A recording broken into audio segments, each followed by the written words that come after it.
BSNL बांटने लगा free SIM. अगस्त महीने में होगी टाटा के डेटा की बरसात। जियो की बजी बैंड। खुद को बचाने के लिए डेटा की कीमत को कर सकता है कम। बीएसएनएल के बवंडर ने सबको निगल लिया। वन नेशन वन सिम का युग आ गया। अब बीएसएनएल लाएगा टेलीकॉम सेक्टर में नई क्रांति। दोस्तों, अब बीएसएनएल ने अपनी फ्री सर्विस लॉन्च कर दी है। ऐसे समय पर 140 करोड़ लोगों का सहारा बन चुका है। जब प्राइवेट टेलीकॉम कंपनियों ने अपने डाटा प्लान की प्राइस को हाई कर दिया है, तो बीएसएनएल भारत के बहुत सारे जगहों पर फ्री सिम बांटना शुरू कर दिया है।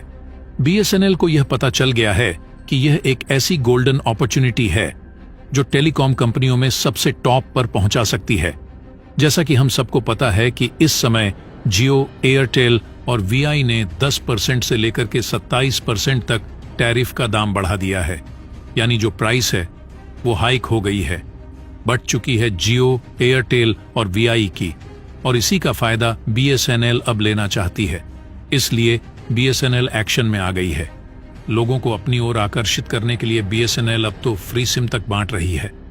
बताया यह भी जा रहा है कि फ्री सिम के साथ पहले 1 ईयर का डेटा सर्विस पूरी तरीके से फ्री दिया जा सकता है, और यह सर्विस भारत के शहरों में ही नहीं, गांव से लेकर कस्बों, यानी भारत का कोई भी कोना नहीं बचेगा जहां पर यह सर्विस न मिले। और यही नहीं, अगस्त के महीने में टाटा ग्रुप की मदद से बीएसएनएल पूरे भारत में डेटा की बरसात करने वाला है। जी हां दोस्तों, बेहद कम कीमतों में 4G हाई स्पीड डेटा के साथ मिलेगा। दोस्तों, बीएसएनएल ने 2024 के अंत तक पूरे भारत में 1 लाख बेस स्टेशंस 4G का बनाने का लक्ष्य रखा है। इन बेस स्टेशनों में सिर्फ 4G के हार्डवेयर को डिप्लॉय किया जाएगा, ताकि 2025 तक सिर्फ इसमें सॉफ्टवेयर को अपडेट करके 5G को इंस्टॉल किया जा सके। दोस्तों, इस समय बीएसएनएल अपने कवरेज को बढ़ाने के लिए मास लेवल पर तैयारी कर रहा है। दरअसल जिन गांवों तक अभी 4G अच्छे से नहीं पहुंच पाया है, वहां तक 4G को अच्छी तरह से पहुंचाने के लिए बीएसएनएल ने अपनी कमर को कस ली है। दरअसल बीएसएनएल का जो बैकबोन है, यानी उसका जो बैकबोन डेटा नेटवर्क है, वह बहुत स्ट्रांग है जियो और एयरटेल के कंपैरिजन में। तो दोस्तों, इस वीडियो में जानेंगे कि बैकबोन डेटा नेटवर्क क्या होता है, कैसे यह बीएसएनएल को इंटरनेट की दुनिया का बादशाह बना देगा। तो दोस्तों, पूरी खबर क्या है जानेंगे इस वीडियो में। लेकिन उससे पहले बीएसएनएल के इस काम के लिए इस वीडियो पर एक लाइक तो बनता है। फटाफट वीडियो को लाइक कर दीजिए।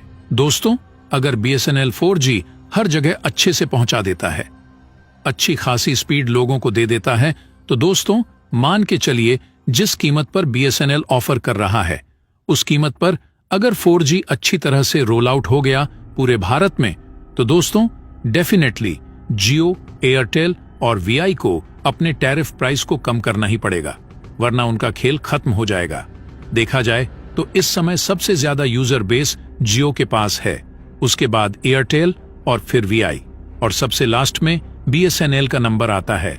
इस समय बीएसएनएल टाटा के सपोर्ट से जिस तरह से अपने काम में तेजी लाया है, उस हिसाब से देखा जाए तो सबसे पहले बीएसएनएल वीआई का पत्ता साफ करेगा, फिर एयरटेल का पत्ता साफ करेगा, और एक लंबी छलांग मारते हुए फाइनली जियो का पत्ता साफ करके सबसे टॉप पर पहुंच जाएगा और भारत की सबसे बड़ी टेलीकॉम कंपनी बन जाएगा।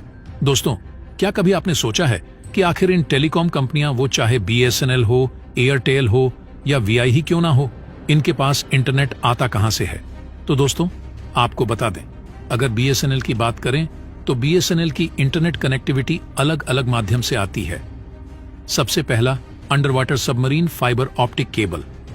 ये केबल हजारों किलोमीटर लंबे होते हैं और एवरेस्ट जितनी गहराई से भी अधिक नीचे बिछे होते हैं। हाई डाटा स्पीड देने वाले ये केबल्स होते हैं। ये केबल्स पूरी दुनिया को एक दूसरे से कनेक्ट करता है। इन्हीं केबल्स के माध्यम से पूरी दुनिया में इंटरनेट पहुंचता है। अभी समुद्र के नीचे करीब 426 सबमरीन केबल्स हैं, जिनकी total length around 13 lakh kilometre है। गूगल, माइक्रोसॉफ्ट और फेसबुक जैसी बड़ी इंटरनेट कंपनियां इन्हें बिछाती हैं। तमाम टेलीकॉम प्रोवाइडर्स भी इसमें अच्छा खासा पैसा इन्वेस्ट करते हैं। तो बीएसएनएल जो है, इन्हीं कुछ इंटरनेशनल सबमरीन केबल से अपना इंटरनेट प्राप्त करता है। दूसरा है सैटेलाइट। लेकिन सैटेलाइट इंटरनेट का इस्तेमाल बीएसएनएल कम करता है। ज्यादा इस्तेमाल अंडर वाटर सबमरीन केबल का करता है, क्योंकि सैटेलाइट सिस्टम की तुलना submarine optical fibre cable data transfer के लिए काफी सस्ते पड़ते हैं। इनका नेटवर्क भी ज्यादा फास्ट होता है। सबमरीन केबल जिनसे बीएसएनएल इंटरनेट लेता है, उसमें से एक केबल सबसे महत्वपूर्ण है। उसका नाम है SIAMIWE, यानी south east Asia, middle east, western Europe. Submarine cable के साथ में बीएसएनएल इस्तेमाल करता है फ्लैग, यानी fibre optic link around the globe.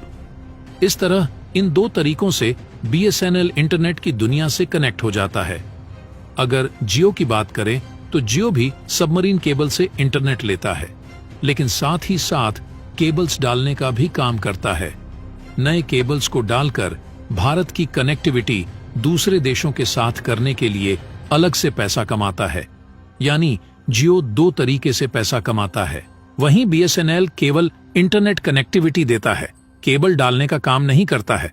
और सबसे बड़ी बात यह है कि बे ऑफ बंगाल गेटवे, ये जो सबमरीन केबल हैं और साथ में south east Asia, middle east, ये जो दोनों इलाकों को जोड़ने वाला केबल है, जिसको बीबीजी कहा जाता है, यानी बे ऑफ बंगाल गेटवे, इसके ऊपर जियो का ही पूरा कब्जा है। अगर एयरटेल की बात करें तो एयरटेल मल्टीपल सबमरीन केबल्स पर पैसा इन्वेस्ट करता है, यानी SIAMIWE और Bay of Bengal gateway submarine cable पर। तो इस तरह सबके पास इंटरनेट पहुंचता है। लेकिन यहां पर सबसे इंपॉर्टेंट रोल निभाता है नेशनल बैकबोन नेटवर्क। अब नेशनल बैकबोन नेटवर्क क्या है, ये जानते हैं। दरअसल इंटरनेशनल सबमरीन केबल से हम जहां से जुड़ रहे हैं वहां तो आपको इंटरनेट मिल गई। अब इसे देश के कोने कोने तक पहुंचाना है, तो इसमें हेल्प करता है नेशनल बैकबोन नेटवर्क। दरअसल नेशनल बैकबोन नेटवर्क का असल काम होता है हर शहर के साथ में उस केबल को कनेक्ट करना, हर छोटे कस्बे के साथ कनेक्ट करना, हर जिले के हर कस्बे और कस्बे से हर गांव को केबल्स से कनेक्ट करना, यानी जहां से इंटरनेट आ रहा है से लेकर के देश के कोने कोने तक इंटरनेट की जो पहुंच है उसको बढ़ाना। तो दोस्तों, सबसे strong national backbone network BSNL के पास है, और इसी का सहारा लेकर बीएसएनएल भारत के कोने कोने तक अच्छी तरह से 4G नेटवर्क लोगों तक पहुंचा सकता है। एक बार बीएसएनएल का पूरी तरह से इंफ्रास्ट्रक्चर खड़ा हो गया 4G का, तो बीएसएनएल आसानी से अगले साल इसको 5G में अपग्रेड कर सकता है। उसके बाद बीएसएनएल को बीट करना जियो, एयरटेल और वीआई के लिए मुश्किल हो जाएगा। फाइनली उन्हें अपनी प्राइस कम करनी ही पड़ेगी। तो इस वक्त देखा जाए तो बीएसएनएल में सिम पोर्ट करवाना विन विन सिचुएशन लग रहा है। तो दोस्तों, कौन कौन बीएसएनएल में अपनी सिम पोर्ट करवा चुके हैं, कमेंट बॉक्स में जरूर बताइएगा।